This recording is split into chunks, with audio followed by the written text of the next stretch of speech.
முருகா என்றழைக்கவா, குமரா என்றழைக்கவா, கந்தா என்றழைக்கவா, கதிர்வேலா என்றழைக்கவா. முருகா என்றழைக்கவா, குமரா என்றழைக்கவா, கந்தா என்றழைக்கவா, கதிர்வேலா என்றழைக்கவா.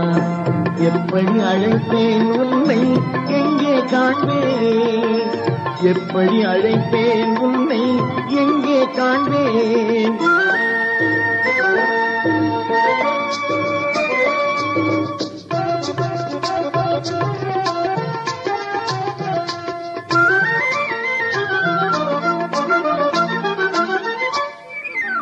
ஆறுபடை வீடெங்கும் தேடி வந்தேனப்பா, ஆறுபடை வீடெங்கும் வந்தேனப்பா, அங்கெங்கும் காணாமல் வாடி நின்ற